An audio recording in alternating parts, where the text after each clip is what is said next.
Evangelio de nuestro Señor Jesucristo según San Marcos. Por aquel tiempo Jesús se puso de camino. Un hombre corrió hacia él y arrodillándose le preguntó: «Maestro bueno, ¿qué debo hacer para heredar la vida eterna?». Jesús le dijo: «¿Por qué me llamas bueno? Solo Dios es bueno. Tú conoces los mandamientos: no matarás, no cometerás adulterio, no robarás, no darás falso testimonio, no perjudicarás a nadie, honra a tu padre y a tu madre». El hombre le respondió: «Maestro, todo eso lo he cumplido desde mi juventud». Jesús lo miró con amor y le dijo: «Solo te falta una cosa. Ve, vende lo que tienes y dalo a los pobres.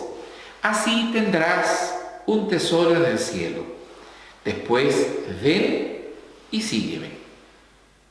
Él, al oír estas palabras, se entristeció y se fue apenado, porque poseía muchos bienes. Entonces Jesús, mirando alrededor, dijo a sus discípulos: «Qué difícil será para los ricos entrar en el reino de Dios». Los discípulos se sorprendieron por estas palabras, pero Jesús continuó diciendo: «Hijos míos, qué difícil es entrar en el reino de Dios. Es más fácil que un camello pase por el ojo de una aguja que un rico entre en el reino de Dios». Los discípulos se asombraron aún más y comenzaron a preguntarse unos a otros: «Entonces, ¿quién podrá salvarse?». Jesús, fijando en ellos su mirada, les dijo: «Para los hombres es imposible, pero no para Dios, porque para Él todo es posible». Pedro le dijo: «Tú sabes que nosotros lo hemos dejado todo y te hemos seguido». Jesús respondió: «Les aseguro que el que haya dejado casa, hermanos y hermanas, madre y padre, hijos o campos por mí y por la buena noticia, desde ahora en este mundo recibirá el 100 por 1 en casas, hermanos y hermanas, madres, hijos y campos, en medio de las persecuciones, y en el mundo futuro recibirá la vida eterna». Palabra del Señor. El Evangelio de hoy es un evangelio controvertido, controversial, porque esto de que los ricos no podrán entrar en el reino de Dios, y uno podría preguntarse: ¿y el rico que ha gestado su ganancia y su bienestar honestamente, aquel cuya riqueza no significa usurpación de nada, no ha significado pasar por encima de otros y empobrecerlos, aquel que con su riqueza es capaz de repartir y dar a otros y compartir los bienes que se ha ganado con su esfuerzo, tampoco podrán entrar en el reino? ¿Será para ellos una condenación esto, así como el camello no va a pasar jamás por el ojo de la aguja? Y la respuesta es no. Lo que está hablando Jesús, o aquello que está diciendo, las categorías en las que está manifestando esta palabra de Jesús, son categorías distintas a simplemente las categorías socioeconómicas.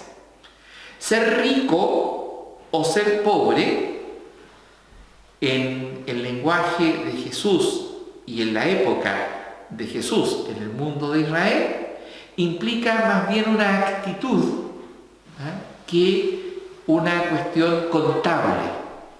No se es más rico ni se es más pobre en cuanto a la actitud respecto de cuánto dinero se posee, sino cómo uno se abre al don del Señor, cómo uno se abre a la invitación del Señor. Y aquí está el acento. La salvación no se compra, porque no está a la venta. La salvación no se hereda, ni se gana porque es un premio. La salvación, la invitación a entrar en el reino, se recibe como un don, se recibe como un regalo. Y una vez recibido ese regalo, ciertamente se cultivan las actitudes que ese regalo nos exige, pero se recibe como un regalo.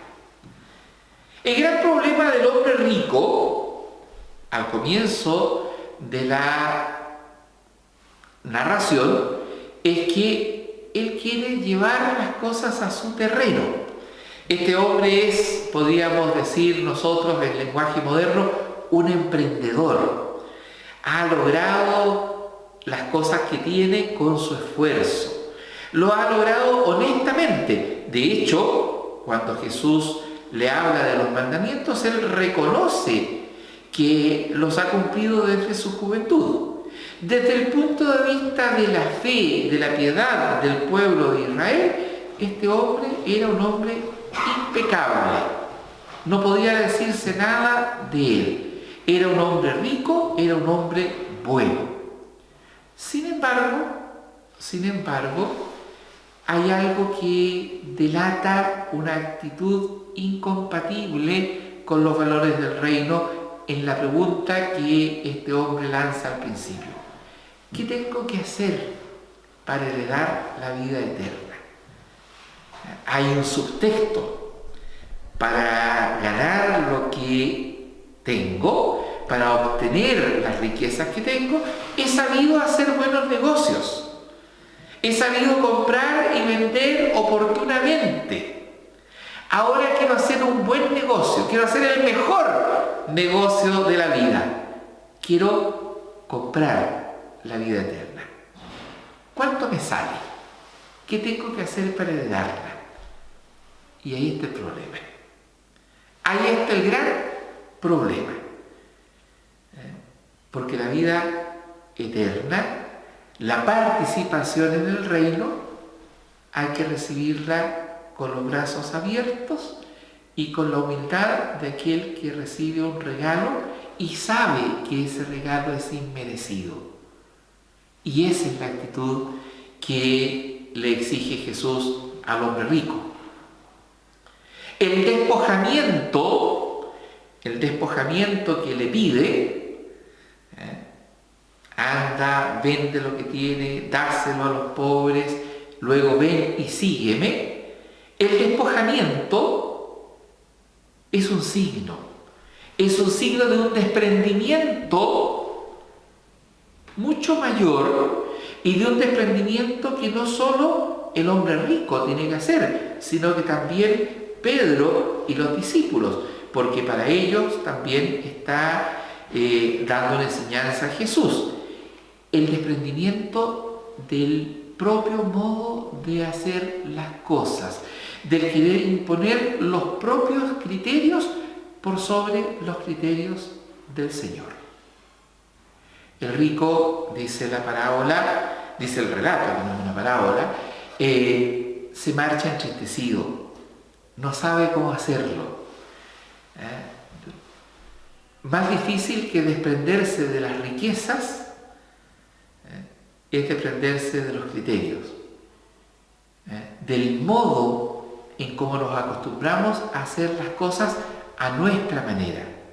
Pero ese aprendizaje también lo tiene que hacer Pedro y los discípulos.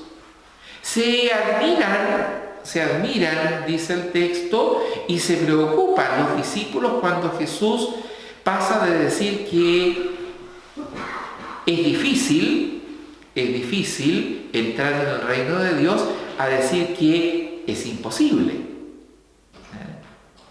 Es imposible gestionar la propia salvación. Es don de Dios. Se preocupan Pedro y los discípulos. ¿Por qué? Porque su mentalidad también tiene que cambiar. Pedro le replica a Jesús también en términos de inversión. oye, tú sabes que lo hemos dejado todo y te hemos seguido. Pero esa no es la actitud. La actitud que está pidiendo Jesús es otra. Y esa otra actitud, la de recibir con humildad el regalo gratuito del Señor, es la que permitirá que todo aquello de lo cual somos invitados a desprendernos pueda llegarnos después por añadidura, en medio de las dificultades del seguimiento, que Jesús nos las ofrece.